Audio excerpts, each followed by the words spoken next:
अस्सलाम वालेकुम, क्या हाल है? ठीक है तबीयत से ठीक। मैं अताउल्ला तो sir YouTube channel Ataullah Shah. अल्हम्दुलिल्लाह आज जो है ना मिस्त्री आ गया, काम शुरू की दिखने टीआर गार्ड रंग वगैरह ठीक है। हालत रेदे खड़े हो सो बिल्कुल हाथ काले की दिखने ते हाल बिल्कुल ख़राब थिया खड़े। टीआर रंग का रखे से एडे दे पे टीआर रंग थे पेन सिलाएँ आइया पीन टोटा आया पिए ते हसन उडू मिसाला बने खड़े मिस्त्री उत्ते चढ़ा बैठा है। ते जल्दी जल्दी मारो सारे चैनल को सब्सक्राइब ते वल करे वीडियो शुरू। मिस्त्री बैठे परली साइड तो उनका तो हाल भी लग रहे हैं ते उनके तो बाद गार्डर असा उत्ते आ गए से ते मिस्त्री साहब जड़ा ना उत्ते चढ़ा बैठे हैं। अस्सलाम वालेकुम, सोना क्या हाल है? ये हुन क्यों खड़े वे? अच्छा ओ मिसाला घेना वे ये गार्डर वीवर पा के दसिया ता आसा उते यानी कि गार्डर डटीज गए। बाकी हुन ये टीआर है कुत्ते रखी खड़े ए जा भूल गया से ये जा बंद करें दे पे ते उनदे तो बाद बंद करते ते वल उते टीआर पैसों टीआर पा ते वल टैल रखे सो टैल रखते वल क्या करे सो सर नहीं गारा आला तो काम ना हो मिट्टी पा हाँ उत्ते मिट्टी मिस्त्री साहब आते भी मिट्टी पैसो गारा नहीं बनावना मिट्टी पा को लेवल कर वल उते नीरू जिया वा यो थी सी मिसाला ओ सटे सी मिस्त्री साहब ओ साटते वल जड़ा है वल उते टोटा लैसी फर्श यानी कि पक्का करे सी सना मिसाला घेना मिस्त्री खड़े उत्ते छोदा यानी कि ना पता नहीं किडे मिसाला बनावन गया कि मिस्त्री असल है ना हसन रुस्सा खड़े हो आदे मिठाई खवाओ और घेना हो यार ते ओ जना ना मिठाई एक बंदे को फ़ोन किया से असा के जलेबियां ते तोशा की दिया ते हसन शाह दे भी जना ना ओ मैं खासा ते वाल जना ना कोई गाल बनसी है मिठाई मिठाइयाँ बढ़िया ये कोई गाल है बढ़िया मिठाइयाँ गर्मी तो है ये बेच यानी कि ना एक किचन की जगह रखी से ओ यार पौड़ी रखना है पौड़ी चाव पौड़ी चाव ये यानी कि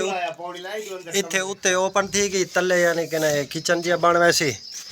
ते हसन दे सारे कमरे ने ये उत्ते इडे गार्डर पाते से उडे 3 गार्डर पाते से यानी कि जितने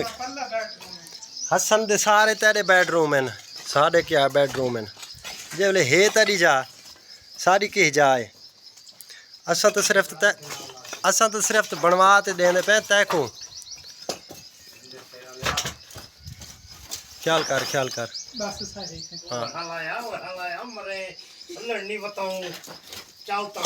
उतना उतना ख्याल कर दे ढींगर कुछ नहीं याद है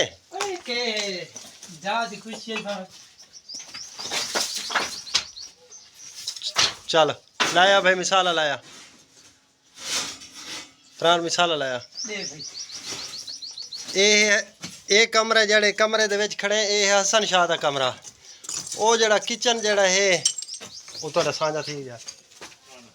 हैं वो जड़े ना जगह किचन वाली जड़ी ना वो सांझी थी वैसी फरहान शाह दी भी ते हसन शाह दी भी ते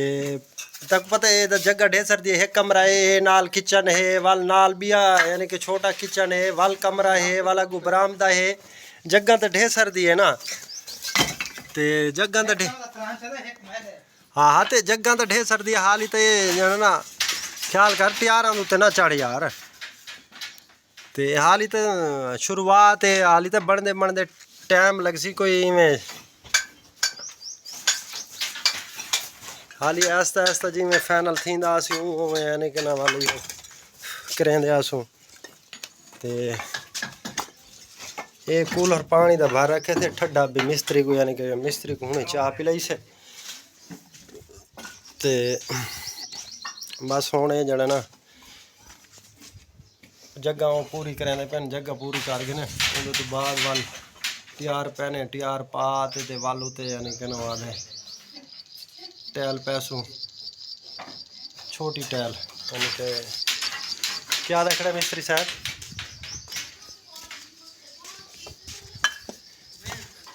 मिस्त्री लड़दा खड़े है ना क्यों मिस्त्री लड़े खड़ा हूँ बोले आगे तो छोटी टैल देना हूँ आदे कोई ना वड्डी टैल होवे खर्चे सारे कराई खड़े उस टाइम पहले लंटर का प्रोग्राम बनाई खड़ाई व लंटर तो बाद आखे यार खिजालत लंटर वाली है इतने रस्ते वाला मसला बनता है भाई बजरी शजरी आमनी करनी है वो हाँ कोठियां तो सारी कहनी औकात कोठियां बनावन दी हैं तो बस इवे निक्के निक्के कमरे शमरे बनवावन दे ते कोठियां बनवावन दी सारी जरूरत है भला ये कमरे भी ये तेरी यानी कि ना ज़बरदस्त जगह बन वैसी हाल ही तो शुरुआत है बन सी तो कोई बात लग सी लेकिन कोठियां बनावन वाली अपनी बाबा इतनी हिम्मत है हैं वो मैं कि गरीब बंदे हैं ये हाँ ये जो कमरे शमरे तेरे बन गए ना VIP जगह बन वैसी हाल ही तो बने तो कोई हसन ये जड़े ना तैयार जेड़े आप ऊपर हुए है से ना किचन वाले इन्ना को साफ करना पोसी ते उनके तो बाद वाल जड़ा ना इन्होंने इन कमरे के रंग यानी कि ना इन कमरे वास्ते भी ATR थी कि ये रंग करे सो के वाल हाली तो समान तो यानी कि हाली खुद दे चलो हाली जिमें जिमें ऐसा ऐसा असा के चलो ये बनवा के नू उनके तो बाद वाल जिमें निज़ाम थी ऊँ ही करेंदे आसूँ लेकिन इतनी एक जरूरत क्या नहीं जड़ी यानी कि ना यकदम बंदा यानी कि कमरे बनते पैसे 1 2 3 ते इडू एक ये सामने खड़े 4 ऊपर हो यानी कि ना छोटे यानी कमरे यानी कि किचन तकरीबन 10-12 आंदे कि 10-11 आंदे उडू परली साइड तो खड़े ते 2 3 4 तकरीबन निज़ाम को लाऊं तो यानी कि ना 6 यानी कि कमरे बन जाए मतलब ऐसा ऐसा यानी कि ना असा के भाई जिमें जिमें यानी कि निज़ाम बनता सी जिमें जिमें यानी कि सारे को फुर्सत बनती सी हूँ हिसाब नाल यानी कि बनवेंदे आसूँ ये वाल बही वजह तो तैयारा को रंग रूंग करके जैसे भी काफ़ी कोई सामान खुड़दा ही काल गहना है कोई यानी कि काफ़ी दिन का भी सामान आया पिया ये भी चलो तो कमरा की छत पै वैसी ना तो ये ठीक है बारिश वगैरह आँदी है ना वो सीधे यानी कि ना ऐरां दे विच पैंदी है लेकिन ऐरे तो वाली भी खैर मजबूत हैं लेकिन ये भी यानी कि ना समान तो सारा आया पिया ढेल मारी खड़िया से भी हिक लेंगे यानी कि निज़ाम बने सो भी कमरा का यानी कि ना हिक लेंगी छत्तां छत्तां का लेकिन घर वाले नहीं वो करेंदे वो आदे ना पहले यानी कि ना जेड़ा सामान आया पिया वो तो यानी कि काम लाऊं ना बारिश बुरिश आवेंदी ते ATR गाडरी जंग लग वेंदे खराब थी वेंदे असां के चलो कोई गल नहीं ये अज जना है छत्तां इन्हां दी मुकम्मल थी वैसे बाकी वाल जिवें फुर्सत हो सी वो निज़ाम अल्लाह खैर करे।